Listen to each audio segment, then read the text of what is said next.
Thank you very much, Madam Speaker.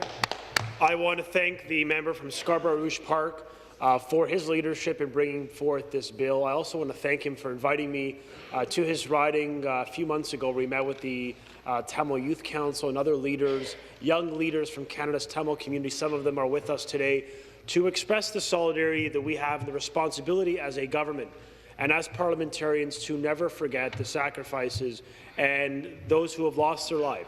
And the member has spoken so brilliantly about the need to remember, the need to never forget the great atrocities committed over the successive 30 years of the Civil War. And Madam Speaker, I met a lady named Pamela, and who is in this chamber as we speak, and her father. And she shared with me a story that is most moving. Having spoken to her young 10-year-old young cousin, who they just spoke, had a normal discussion with the family, as we do every day with our friends and our family.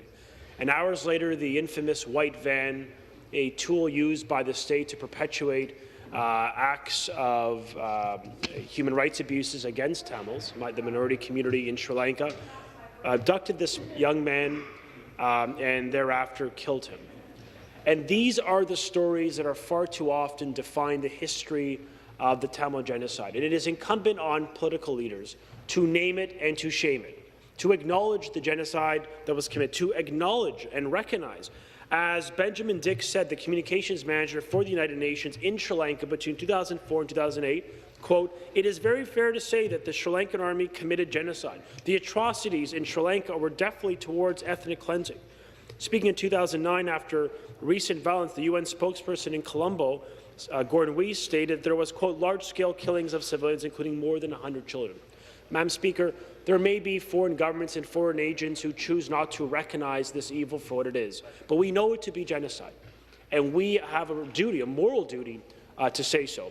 Madam Speaker, as a progressive conservative in this legislature, I benefited greatly from speaking with many of the young leaders who were heroic and courageous in sharing their story. But as a conservative and as a former political advisor to the 22nd Prime Minister Stephen Harper, I'm proud, Madam Speaker, that it was that government, the first government at the Commonwealth Summit, who said no to the regime in Colombo, who said for the first time in the history of the Commonwealth, we will boycott the Commonwealth Summit because it was being hosted in a country that advances state persecution for minorities, including Tamils. It was Prime Minister Mulroney, who is the father of our Attorney General, but it was Prime Minister Mulroney who, during the worst of the civil wars, opened the doors in this country as a place of safe refuge for those that needed support and safekeeping in this country. And so, Madam Speaker, as a Conservative, but most importantly as a Canadian, I am proud that we have legislation that is here to educate the next generation, but also here to remember the sacrifices and atrocities committed onto the generation behind us.